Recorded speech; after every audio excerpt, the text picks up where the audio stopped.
Hi everybody, Jonathan here. Today I wanted to take a look at an older version of Axis and Allies. This is Axis and Allies Revised. Now this version of the game holds a special place for me. Way back in high school, that's when my friends and I first got accustomed to Axis and Allies. And today we know that version to be Axis and Allies Classic. And we learned the game together. We learned strategies simply by playing them and playing different ideas off of each other, which was all good. We had a lot of fun. But it was this game, Axis and Allies Revised, which came out a number of years later. This was the first version of the game where I developed strategies before ever playing, looking at the map, looking at where units were. Before playing with other people and just trying different things to see what worked, I sat down and just analyzed the geography, the way certain territories connected to each other, the placement of starting units, to develop my strategy that way. And of course that's been honed over the years, over quite a few different matches, but that's where it all began with this game. Now, my favorite part of Axis and Allies Revised, my favorite geographic region, to be more specific, as is the case in most of these games, is the German-Soviet border along here. And that's what I'm going to spend time talking about today in this video. Now, the border bears some similarities with Axis and Allies 1942 2nd edition. You can find my video on that elsewhere on my channel. Our goal as the Soviet Union remains very, very similar. Of course, yes, we need to defend. If Moscow falls, then the Allies more than likely are going to lose the game. And the Axis powers, especially Germany, but typically Japan also, are going to be pushing in as quickly as possible to try and put pressure on Moscow and take us out. Now, as the Soviet Union, there are a couple of things that we want to do. First, we do not, let me say that again, we do not want to think strictly defensively. In the case of the Soviet Union, the best defense is targeted offense. You want to put yourself in a position on the first turn, just like in 1942, to blunt what could be the initial German attack. And you want to put yourself in a position so that the place they most likely counter with the greatest force is somewhere you are well positioned to then counterattack, and you bog them down for several turns, grinding their offense down so that it can't exploit weaknesses in your line. And the way you're going to do that on the first turn is you're going to attack, of course, West Russia. Not only do you kill a tank by doing this, but you've now pushed your front forward. Now Moscow itself can no longer be attacked directly, so you're going to take that out. But you're also going to protect Caucasus. Caucasus is where you have your other factory. You only have 2 in this version, and Caucasus is also worth 4 production, so it generates some nice IPCs for you. You can produce units there, and it just happens to be right next to some German offense. You can take out not just a tank like you do up here, but you can take out a tank and a fighter, which means Germany is not equipped to take out Caucasus on their counterattack turn, which puts you in a very strong position down here. It also means, as you dump units here, lots of infantry, and you have units here, when Germany counterattacks, which they're most likely to do here, because they can't get nearly the forces over here on their first turn, you now can counterattack with infantry here and whatever other units you have there, and all 4 units that you put here on your turn, plus any others that you normally I move 2 over from Kazakhstan, so you've got those as well. And of course you've got fighters milling about up here to go with that.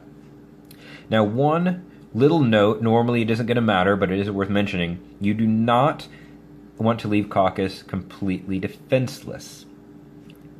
Because normally Germany uses its battleship and transport to help seal up Africa, or sometimes to move up here and coastally bombard Ukraine as part of the counterattack. But if Caucasus is completely defenseless, or Caucasus, sorry, I keep mispronouncing that, it's completely defenseless, they can sneak that transport up here and take it over, and they do get a coastal bombardment, so it's a coastal bombardment, either an infantry and artillery, or an infantry and a tank, plus possibly some fighters, depending on what all it wants to do with its air force. So you want to make sure you got units in Caucasus.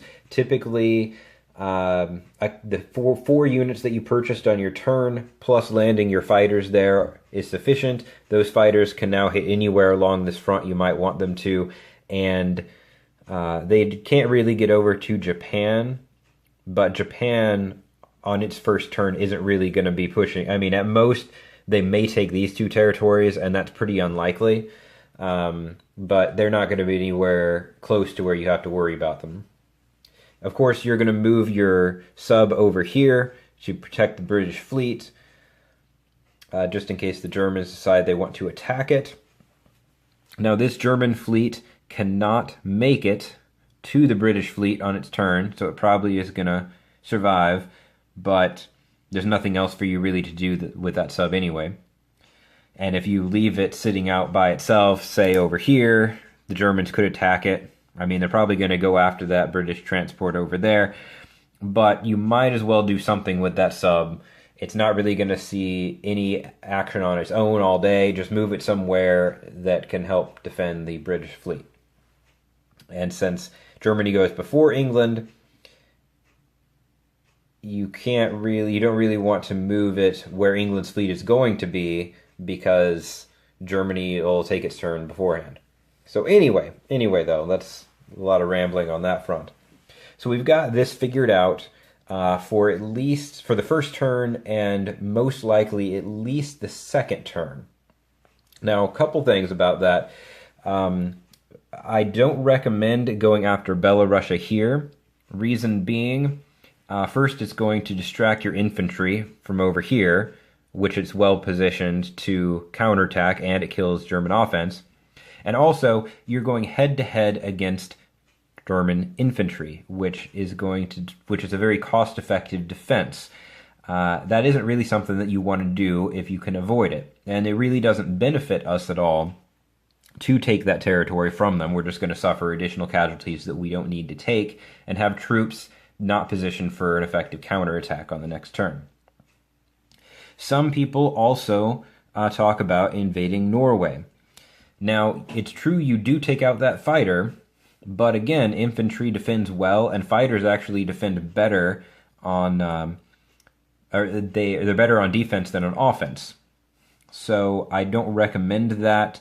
And then you have forces up here, if you manage to take it, which are basically out of combat, out of the main theater of war over here for at least a turn. The only thing they can possibly do is try to attack back in Karelia, assuming that the Germans take it on their turn. I don't think it's very cost effective. It removes forces out of the main theater that you really need, and you are marching into a strong German defense without taking out much German offense. So that's what I would recommend on this side as the Soviet Union. Now, like I said, one of the things I like to do is move 2 infantry over to Caucasus. Now, if you are playing against a Japanese player and you don't expect them to be particularly aggressive going this way, you can always move these infantry in Novosibirsk over to help fortify your front with Germany. I definitely, regardless, recommend moving these guys over. But up here, typically, what I like to do is at a minimum move these 2 infantry down here. That makes it unlikely that Japan is going to attack. It's debatable in my mind whether you want to move all the infantry down, and then if Japan sends 1 infantry up there, you either try and counterattack, or you just cede these territories. Don't try to defend them both, and after the first turn or two, move back here and create a wall of infantry, which should last you an additional turn or two. And that's kind of debatable. I've gone both ways. Typically, I'll put 4 infantry here and leave 2 up there for the first turn or two, and then depending on what Japan does, start pulling back. Especially if Japan takes one of these, you want to pull back and create a bulwark here, because if you just leave one of these defended while they have the other one, they of course can skirt around you.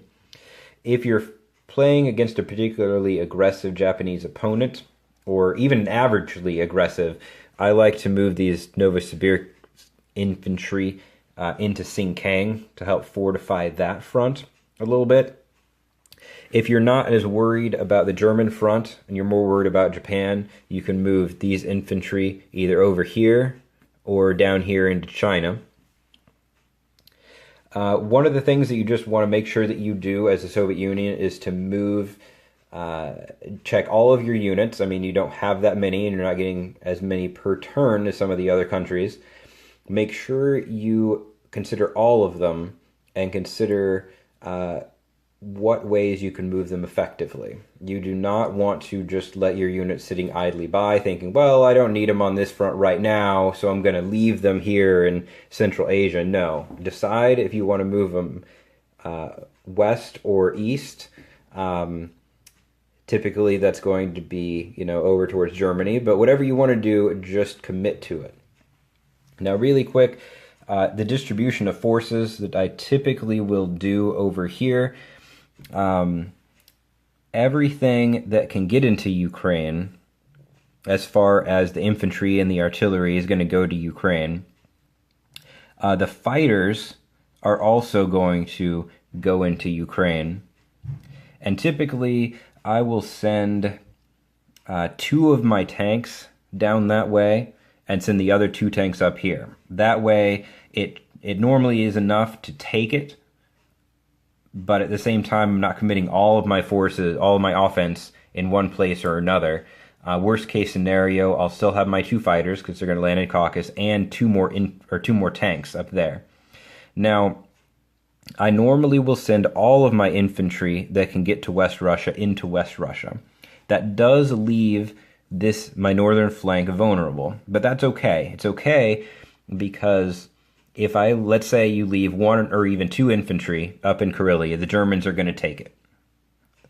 They're going to move from Norway, if nothing else, and depending on how much they need to send into Ukraine, they might send troops from Eastern Europe or Belarus as well. They're going to take it no matter what we do. Now, should we leave anything in Archangel? Well, we could. If Germany decides to blitz, they could hit whatever we leave here with 1 tank. Maybe we leave 1 infantry behind and we hit the tank and kill it. Or maybe it hits us and we lose the infantry. Should they attack and we kill the tank, we've saved ourselves 2 production. If we lose, but we've lost the infantry, potentially, as part of it. Maybe we get really lucky and they lose and we don't lose the infantry. They lose the tank and we don't lose the infantry. But more than likely, they hit on a 3, we hit on a 2. We're probably going to lose that infantry anyway if they decide to do that. But if they do, then they've got a lonesome tank right here. We've got troops in Moscow. We've got troops in West Russia. We can easily kill it. That isn't necessarily the best move on Germany's part, just letting their tank get destroyed for a measly 2 production. It will have pulled a few of our units up north away from this part of the battlefield, but the cost isn't substantial. It's more of a little annoyance, and the fact that they're losing their tank, if anything, makes it a wash as far as the Soviet Union is concerned. It's not a good move for Germany. So if the German player wants to do that, by all means, leave it open for him. Let him fall into that trap. Otherwise, move all your infantry here so that you are as effective or as well positioned as possible to counterattack wherever you need to do so on your second turn. So that is what I would do. That's kind of my take as the Soviet Union into this Axis and Allies revised game. I'll talk a little bit about some of the other nations in some upcoming videos.